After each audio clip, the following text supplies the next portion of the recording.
Good morning, everyone. Today we will start a new poem, and the poem name is The Schoolboy, written by William Black. So, before starting the poem, firstly we will read this paragraph. The schoolboy in the poem is not a happy child. What makes him unhappy? Why does he compare himself to a bird that lives in a cage or a plant that withers when it should blossom? तो ये जो school boy है pome में ये बहुत ज़्यादा खुश नहीं है, not a happy child. What makes him unhappy? ऐसा क्या है जिसके कारण वो दुखी है? Why does he compare himself to a bird that lives in a cage? और उसने खुद को एक बर्ड से और एक प्लांट से कंपेयर क्यों किया है? ठीक है, एक बर्ड से जो पिंजड़े में रहती है और एक पौधे से जो कि जब उसे खिलना चाहिए उस समय वो मुरझा जाता है. ठीक है, इन दोनों चीज़ों से उसने खुद को कंपेयर क्यों किया है? We will read this in the poem. I love to rise in a summer morn when the birds sing on every tree. The distant huntsman winds his horn and the skylark sings with me. Oh, what sweet company. तो वो लड़का क्या बोल रहा है? I love to rise in a summer morn, कि मुझे गर्मियों की सुबह उठना बहुत पसंद है. गर्मियों की सुबह जब मैं उठता हूँ, when the bird sing on every tree, हर पेड़ पे जो चिड़िया हैं वो चहकते रहती हैं. The distant huntsman wind his horn, और वहीं कुछ ही दूरी पे जो शिकारी होता है उसके हॉर्न की आवाज़ आती है. And the skylark sings with me. Skylark is the name of a bird. तो वो लड़का बोल रहा है ऐसा लग रहा है जैसे वो मेरे ही साथ गा रही है. ओ व्हाट स्वीट कंपनी, कितनी सुंदर कंपनी है, मतलब कितना सुंदर साथ है मेरा पक्षियों के साथ. So the boy is very happy. Then but to go to school in a summer morn, O it drives all joy away. लेकिन जैसे ही उसे याद आता है कि अब स्कूल जाना है, और वो रोज़ जल्दी क्यों उठता है? क्योंकि उसे स्कूल जाना होता है.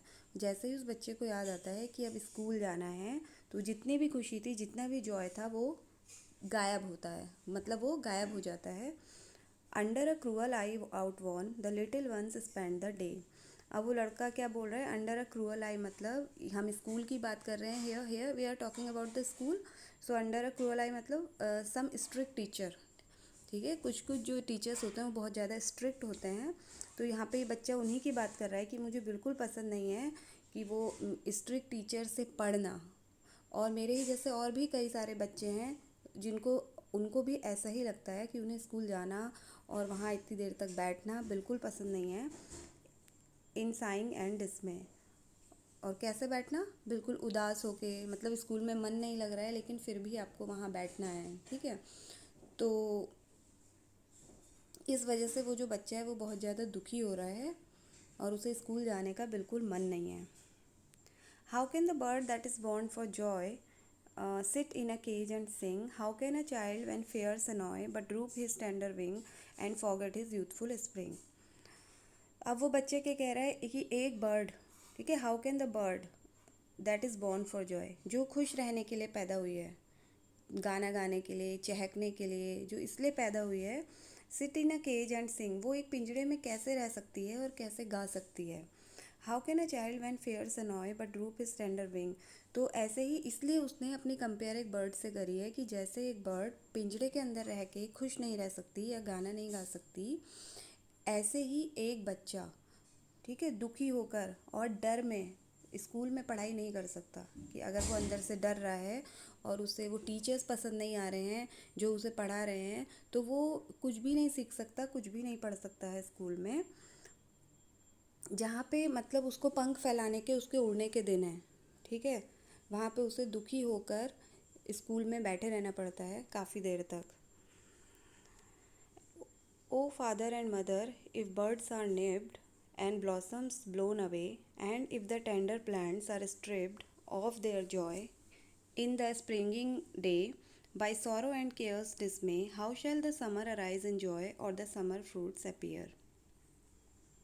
So now what the boy is saying, O father and mother.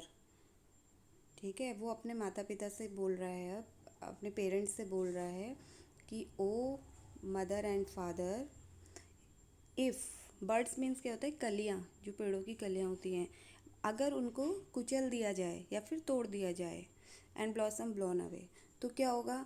कलियों को तोड़ दिया मतलब फूल नहीं खिलेंगे. ठीक है, खिलने से पहले ही हमने उन्हें तोड़ दिया है.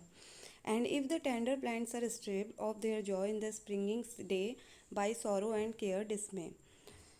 तो here also the boy was comparing himself with a plant. तो वो कह रहा है जैसे कि फूलों को खिलने से पहले ही अगर तोड़ दिया जाए, कलियों को ही तोड़ दिया जाए तो वो कैसे खिलेंगे, इसी तरह अगर एक बच्चे से, ठीक है, उसका बचपन छीन लिया जाए, मतलब उसे बचपन में जो बच्चा खेलता है, उछलता कूदता है, जो हम एक बचपन में करते हैं, वो चीज़ें हम बड़े होके नहीं कर सकते हैं। तो बोल रहा है कि बचपन में ही अगर उससे वो सारी चीज़ें छीन ली जाएं तो वो कभी मतलब खुश नहीं रह पाएगा। वो बच्चा, उसे हमेशा डरा डरा उदास वो ऐसा ही रहेगा, क्योंकि जो चीज़ उसे करनी है वो नहीं कर पा रहा है वो। So how shall the summer arise in joy और द समर फ्रूट्स अपेयर। तो वो बच्चा कह रहा है, यहाँ पे उसके कहने का मतलब है कि गर्मियाँ अच्छी कैसे होंगी, गर्मियाँ कैसे अच्छी होंगी, और जो गर्मियों में फल आते हैं वो कैसे आएंगे। अगर फूल खिलने से पहले ही मुरझा जाएंगे, पेड़ों में फल आने से पहले, या सब जो भी चीज़ें फिर आती हैं उससे पहले ही हम उन्हें तोड़ देंगे, तो वो सब चीज़ें कैसे आएंगी।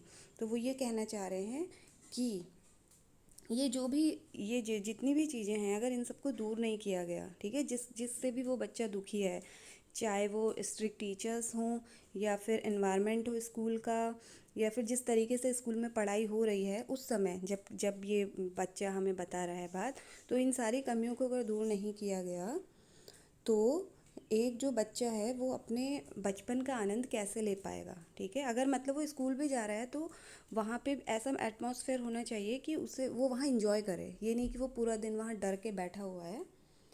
So the name of the pome the school boy, और यही सारी चीज़ें ये जो बॉय है हमें बताना चाह रहा है। That's it. I hope you understood the poem very well. Okay, bye.